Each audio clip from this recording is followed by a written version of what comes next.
et bienvenue sur le stream populaire, bien sûr, de la NUPES LFI en Suisse et pour les Français de l'étranger. On n'a pas réalisé vraiment dans les faits l'égalité salariale. Par exemple, on a encore un écart salarial important entre les hommes et les femmes. Il est pour la partie dite non expliquée, c'est-à-dire en fait strictement lié au fait que les femmes sont des femmes. Eh bien, on a encore 10% d'écart d'après l'Office fédéral des statistiques. Et nous disons que tant qu'on n'aura pas progressé sur ce champ-là, tant qu'on n'aura pas dans la partie capitalisation des réformes qui permettront aux femmes d'avoir de meilleures rentes, il faut savoir que la partie capitalisation, les femmes perçoivent des rentes en moyenne 67% inférieures à celles des hommes, notamment parce que tous les temps partiels sont très mal assurés dans ce système. Ce qui fait qu'à la fin, à la retraite, les femmes ont en principe en moyenne à peu près une rente qui est d'un tiers inférieure à celle des hommes quand on cumule le premier et le deuxième pilier. Donc avec un retard dans les rentes, avec un retard dans les salaires, c'est entendu évidemment que les rentes sont le corrélat de la période de salaire, puisque les inégalités qu'on retrouve dans la période du temps de travail se retrouvent ensuite évidemment à la retraite. Mais dans ces conditions, pour nous, il n'est pas question de faire une opération d'économie qui touche spécifiquement les femmes et leurs conjoints, parce que les rentes de couple, évidemment, seront aussi concernées. Donc, on a lancé un référendum pour que le peuple puisse se prononcer et on votera le 25 septembre sur cette réforme. On a contre nous toute la droite qui est de manière écrasante majoritaire. Elle pèse près de 50% du corps électoral présenté au Parlement.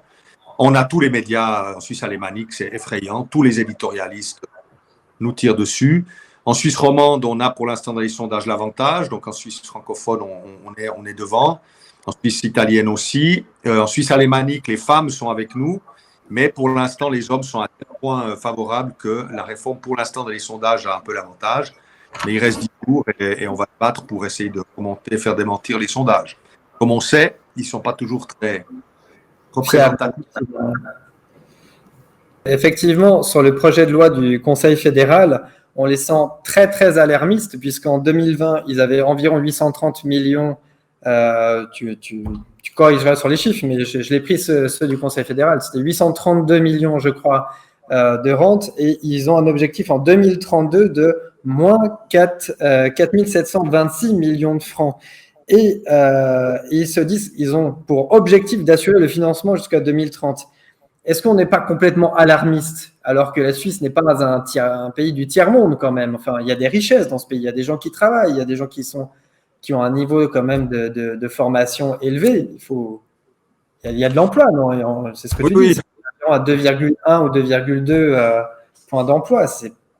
Comment t'expliques ça? C'est évident qu'un alarmisme complet. Les chiffres, disons, pour donner les chiffres du premier pilier, donc la partie répartition, l'AVS, celle qu'on appelle l'assurance vieillesse et survivants, qui est née juste après la Deuxième Guerre mondiale, eh bien, les chiffres sont les suivants. L'an passé, le régime a fait 2,6 milliards de francs suisses de bénéfices.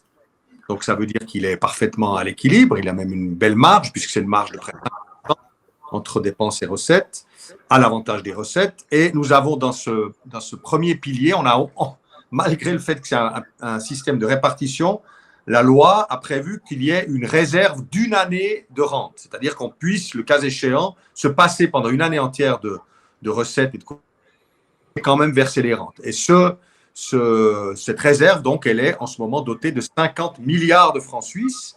Et tous les pronostics sont faits pour que dans 10 ans, on ait toujours encore ce qu'on appelle ce fonds AVS, c'est-à-dire cette épargne du premier pilier qui reste équivalente à un exercice annuel et qui devrait donc être en 2032 à 60 milliards de francs suisses. Or, les pronostics le mettent à 43 milliards. On est aujourd'hui à 50.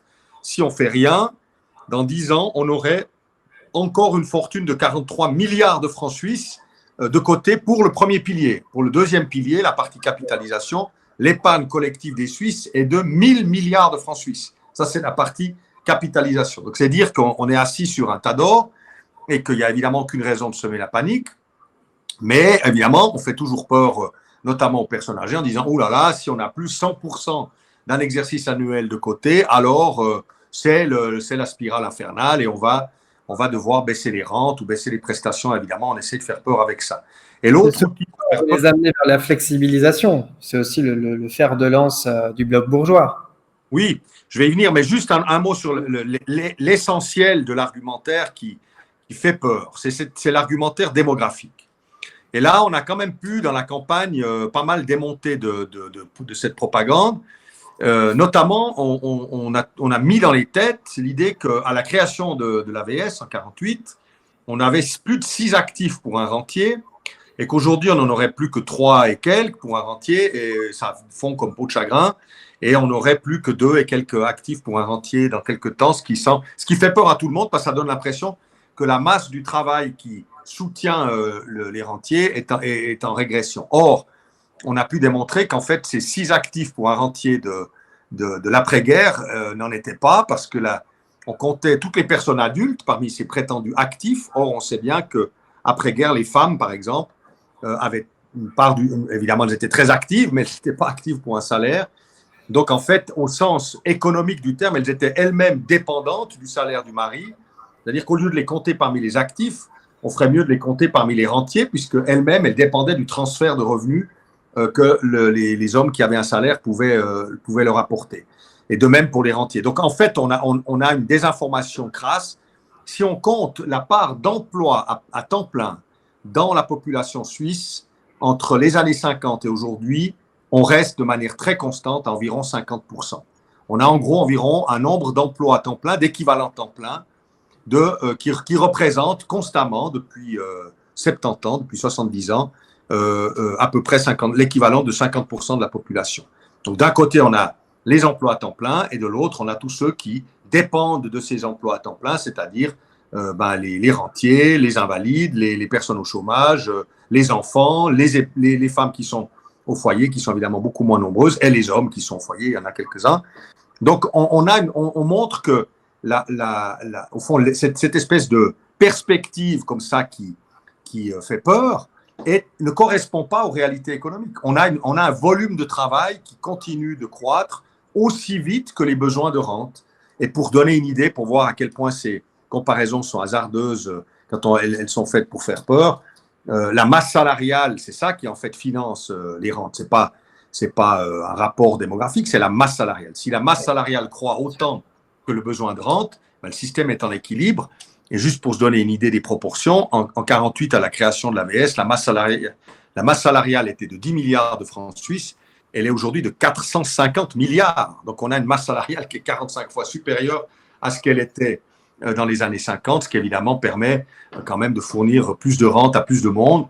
Il faut savoir aussi que pendant les 30 premières années de l'AVS, jusque dans les années 70, tout parti confondu, on développait l'AVS. On a triplé le niveau réel des rentes. On a baissé l'âge de la retraite des femmes pour permettre aux couples de partir à la retraite en même temps.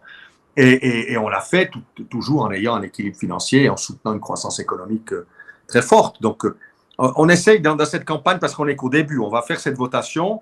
Elle sera difficile, on le savait. Mais derrière, il y a une volonté, la vraie volonté des partis de droite chez nous, c'est comme partout, d'aligner ces âges de retraite à 67 ans. C'est de viser ces 67 ans qui sont recommandés dans toute une série d'organisations internationales au sein de l'Union européenne. Donc, c'est ça le programme. Et ça vient derrière. Et on veut faire le meilleur score possible. Gagner, évidemment, si on peut, c'est possible. Mais en tout cas, commencer un travail de pédagogie pour préparer les batailles futures. Nous, de notre côté, au contraire, on veut demander un renforcement des rentes, parce que les rentes, même si elles paraissent élevées en comparaison internationale, mais pour les frais fixes qu'on a en Suisse, elles sont très basses. Et elles ne permettent plus d'assurer le minimum vital. Le premier pilier ne permet pas d'assurer le minimum vital. Il y a besoin de compléments sociaux et autres. Donc, on est dans une bataille vraiment de principe. Nous avons au contraire lancé une initiative pour une 13e rente AVS, donc pour une augmentation des rentes de l'ordre de 8%. Et c'est cette bataille-là aussi qu'on prépare par cette campagne de pédagogie. Pierre-Yves, de quel partenaire vous êtes entouré pour aller chercher cette victoire du non? Et on dit 2 fois non, peut-être pour réexpliquer sur le Twitch, pourquoi il y a 2 fois non? Effectivement, il y a le projet de réforme de l'AVS et aussi de l'augmentation de la TVA. 2 raisons de plus de se mobiliser et d'élargir le cercle associatif, syndical et partis politiques vers cette réforme, en tout cas. Peux-tu un peu conclure? Donc, on a effectivement 2 objets. Là, c'est une hausse de la TVA de 0,4 points qui, évidemment, pour nous, s'il s'agissait d'améliorer les prestations de retraite, on serait en matière. On préfère les cotisations salariales, elles nous paraissent plus justes. C'est vraiment le système qui est le plus redistributif. Évidemment, l'impôt progressif serait encore mieux, mais à défaut, les cotisations sociales sont le meilleur système. Elles permettent de faire solliciter aussi l'employeur, et puis elles sont très redistributives parce que chez nous, il n'y a pas de plafonnement dans la cotisation. Donc, on va chercher même les très, très hauts salaires. Et par contre, évidemment, les prestations, elles, sont plafonnées. Donc, c'est un système où à plus de 92%, je crois, 92% des gens, au fond, reçoivent plus que ce qu'ils ne cotisent. On a vraiment un système AVS qui est bien redistributif. Donc, nous, on préfère les cotisations. Si on doit trouver un compromis, la TVA, si c'est modéré et si ce n'est pas dans une période où tous les prix explosent, pourquoi pas, mais pas en échange d'une baisse de prestations. Au contraire, pour améliorer les prestations. Or là, la hausse de TVA est conditionnée au fait qu'on aligne les âges de retraite des femmes et des hommes, donc conditionnée au fait qu'on fasse baisser les rentes et les prestations des femmes et des couples mariés, encore une fois, puisqu'elles sont liées. Donc ça, c'est pour ça qu'on s'oppose aux deux. En plus, il se trouve que maintenant, avec l'inflation qu'on connaît, alors tout le monde dit en Suisse, elle est encore modérée, c'est parce qu'elle est évidemment calculée de manière un peu spéciale. Chez nous, on n'intègre pas notamment les primes d'assurance maladie. Or, ceux qui vivent en Suisse savent que les primes d'assurance maladie pèsent très lourdement sur le budget des ménages. C'est, pour une famille de 4 personnes, c'est 1000 francs suisses, 1000 euros à peu près, qu'on doit payer. C'est colossal. Ça, vous ajoutez ça à un loyer de l'ordre de 2000 francs suisses, et puis encore des impôts de l'ordre de 500 à 1000 francs suisses pour les ménages. Vous voyez qu'on a déjà plus de 3000 euros, 3 à 4000 euros engagés avant d'avoir acheté le premier paquet de spaghettis. Donc, c'est sûr que, et ces primes-là vont augmenter encore cet automne. On parle d'une hausse de 6 à 8%. Ça veut dire que le coût de l'inflation globalement en Suisse, quand on aura tout compté, sera largement aussi élevé que dans les autres pays européens. Donc, ça veut dire que pour nous, il n'y a pas de raison d'augmenter la TVA. Encore une fois, compte tenu des chiffres que je vous ai donnés au début, on est dans un régime qui fait des bénéfices. On a une fortune de 50 milliards de francs suisses. Ce n'est pas nécessaire de maintenant taper sur un impôt de consommation. Pour nous, le combat, c'est un combat féministe. On a eu, il y a maintenant 3 ans, une grève féministe qui a fait vraiment… on a parlé d'un demi-million de femmes dans les rues. Pour un pays de 8 millions d'habitants, vous vous rendez compte de ce que ça veut dire. En réalité, ce chiffre, je pense qu'il était sous-estimé.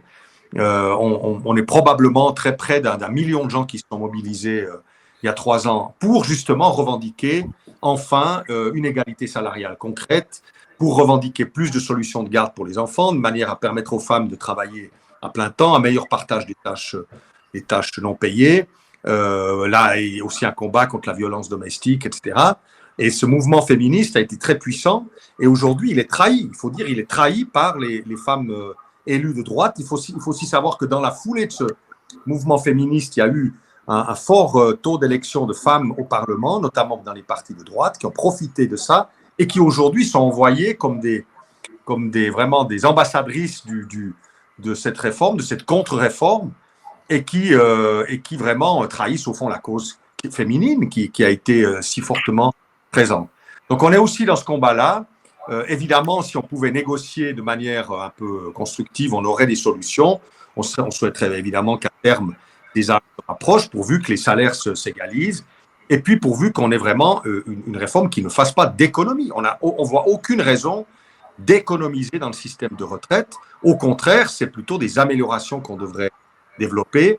Je rappelle qu'au passage, le 25 septembre, on vote aussi sur la suppression de l'impôt anticipé sur les obligations qui profiteront à des investisseurs, qu'ils soient suisses ou étrangers, qui achètent par millions des obligations. Ceux-là vont avoir une économie d'impôt qu'on estime entre 250 et 500 millions de francs suisses, selon l'évolution des taux. Et puis, ce n'est pas la première fois qu'on doit se battre contre des baisses d'impôts qui touchent le secteur de la finance. On a empêché la suppression dite du droit de timbre, qui est aussi un impôt sur les transactions financières. On a réussi à l'empêcher avant l'été. Donc, on est face vraiment… Et puis, il y a aussi ce qu'il faut voir, c'est que je pense que c'est la même chose chez vous. Il y a toute une industrie de la prévoyance vieillesse qui se développe. Chez nous, c'est ce qu'on appelle le 3e pilier, c'est-à-dire les produits privés, profits lucratifs. Et au moment même où on se bat contre l'élévation de l'âge de la retraite des femmes, on a des pubs aujourd'hui de la société Valiant, mais il y en a d'autres, mais la société Valiant, elle est particulièrement… vraiment, elle tombe à pic, disons. Elle annonce des affiches, elle montre des femmes en leur disant « Vous vous occupez de suffisamment de choses », hein, sous-entendu, on est bienveillant, confiez-nous votre argent pour qu'on en fasse un produit de retraite. Et évidemment, là-dessus, l'argent placé est beaucoup moins efficace que dans l'AVS, que dans le premier pilier, puisqu'il y a tous les profits qui sont retirés, tous les frais administratifs qui sont largement plus lourds. Et donc, l'efficacité de ces systèmes de troisième pilier ou d'épargne privée sont évidemment nulles, quasi nulles pour l'essentiel de la population. Eh bien, pour encourager à cette épargne privée, à ces produits de retraite privés, les baisses d'impôts, les incitatifs fiscaux sont à nouveau augmentés. On a le Parlement qui a voté une motion pour doubler les contributions possibles par année pour ces produits. Les 6 500 francs suisses, ça devrait passer à 13 000 francs, ça fait à peu près un demi-milliard de cadeaux fiscaux qui seront faits pour inciter les gens à faire ces épargnes privées. Or, on sait que chez nous, seuls 10 à 15% de la population peut déjà aujourd'hui utiliser le plafond de cotisation à ces produits lucratifs. Donc, on est vraiment, il ne s'agit pas de problème démographique, il s'agit simplement d'une bataille pour la part de marché de la prévoyance. Et les acteurs privés sont très agressifs. C'est une campagne prévue de longue date. Ils influencent évidemment les médias, ils influencent les partis de droite. Il faut savoir que chez nous, les financements des partis ne font pas l'objet d'une loi. Il n'y a pas d'interdiction de financement des partis par les entreprises. Donc, on y va de bon cœur. Et cette stratégie, évidemment, elle est à l'œuvre bien au-delà de la. Donc, c'est une bataille de longue haleine, mais on verra si on la gagne ou si on la perd. On est en train de monter un vrai mouvement fondamental, disons, d'opposition à cette stratégie, avec des jeunes femmes, un mouvement féministe, et puis aussi tout un mouvement ouvrier, parce que c'est aussi un aspect de classe. On entend malheureusement même chez les électrices de gauche ou des électeurs de gauche qui disent oui, l'égalité, moi je veux bien travailler un peu plus. Évidemment, ce sont des gens qui ont de bons salaires, de bonnes formations, qui ont commencé à 30 ans et qui pensent, qui voient le monde tourner autour de leur personne, alors que ce dont on parle, c'est de faire travailler des infirmières, des aides-soignantes, des vendeuses, des caissières, toutes ces personnes qu'on a applaudi au balcon il n'y a pas très longtemps et à qui oui, effectivement, ouais. forme de hausse de l'âge de la retraite. Donc voilà, tout ça pour dire qu'on va se battre et que c'est un combat de longue haleine qu'on mène bien volontiers avec votre soutien à toutes ces... Effectivement, oui, il nous semble assez important que ce soit les frontaliers ou la NUPES et la LFI, Parti socialiste, les Verts, le Parti communiste, qui soient engagés en fait contre cette réforme, et tous les frontaliers des 10 circonscriptions que partagent les 572 kilomètres de frontières, ça nous semblait important. Il y avait une petite question du chat qui disait quid des personnes de gauche, qu'on dit de gauche, comme Alain Berset, qui soutiennent cette réforme. Comment tu perçois ces soutiens qui vont à contresens, avant que je redonne la parole finale à Jean-Yves? Bon, on a un système chez nous qu'on appelle collégial, où les grandes forces politiques sont toutes associées au gouvernement. Ça mérite le PS, donc, éclaircissement, effectivement. Le gouvernement, on a 2 ministres sur 7. Évidemment, ils sont minorisés. Donc, ils appliquent des décisions qui ne sont pas toujours les leurs. Et on a une règle qui s'appelle règle de collégialité, qui fait que chaque ministre doit défendre les décisions du gouvernement. Et quand il y a une votation populaire, il doit défendre les décisions du Parlement. Donc, le nôtre, puisque moi je suis dans le même parti que lui, fait une campagne, je dirais, qui est pas extrêmement combative et motivée, mais quand même, il a fait le choix de défendre la position du gouvernement. Il ne peut pas en tout cas dire le contraire, ce qui pourrait en faire un peu moins sans doute, mais c'est comme ça, c'est le système qu'on connaît, on est habitué. Moi, vous savez, on voit les désastres de la libéralisation électrique. Il y a 20 ans, j'avais avec les syndicats combattu la libéralisation du marché électrique en Suisse, la libéralisation totale. Chez nous, 99% des gens sont encore dans un système de monopole. Heureusement, d'ailleurs, ils voient à quel point ils peuvent s'en féliciter. On avait combattu cette réforme de libéralisation contre un ministre socialiste. Donc, je m'étais déjà retrouvé dans cette situation. Et il y a 20 ans, on avait gagné. Donc, ça n'empêche pas de gagner. Les gens font le vote en fonction de leur appréciation. Et je crois que ça permet. Cette histoire, évidemment, met un peu de confusion, mais quand même, je crois que les fronts sont assez clairs. Et l'essentiel de l'électorat de gauche va voter contre cette réforme. Donc, merci beaucoup pour votre solidarité. Et évidemment, on vous souhaite aussi de pouvoir résister à ce qui s'annonce en France. On est conscient que la chance qu'on a de pouvoir voter permet aussi parfois de donner un signal. On l'avait fait il y a 20 ans sur l'électricité. Malheureusement, il n'a pas eu beaucoup d'impact puisque tout le monde y est passé quand même. Mais sur les retraites, c'est vrai que cette bataille va continuer. On a vraiment besoin de la solidarité du monde du travail. La faiblesse, la limite de notre système de démocratie directe, c'est qu'évidemment, beaucoup de gens qui travaillent chez nous n'ont pas le droit de vote parce qu'ils ne sont pas suisses. Et notamment, évidemment, les Français qui vivent chez nous et qui ne sont pas encore plus naturalisés ou la démarche étant relativement difficile, ça fait qu'on a une partie du monde du travail qui est évidemment contre cette réforme mais qui ne pourra pas l'exprimer. Donc, on a une démocratie qui est, moi, je la défends, je suis très heureux de cette démocratie directe. Aussi pour les syndicats, elle nous donne des occasions. Mais il faut reconnaître que malheureusement, la représentativité du monde du travail dans ces élections n'est pas optimale. Les retraités, eux, pensent que ça ne les concerne pas parce qu'ils sont déjà. Les hommes pensent que ça ne les concerne pas. Donc, c'est très difficile de faire cette bataille, mais on a un petit espoir et on va le jouer à fond, notamment en pensant effectivement aux signes qu'on pourrait montrer. Mais si vous voyez qu'on est déjà proche de 50, si on arrive dans ces conditions, avec tous les médias contre nous, un rapport de force politique favorable, et qu'on arrive à grimper le plus près possible des 50, ce sera quand même un bon signe que normalement, dans un système où on aurait eu des chances plus égales, on aurait franchement pu tourner l'affaire. En tout cas, merci beaucoup pour votre solidarité.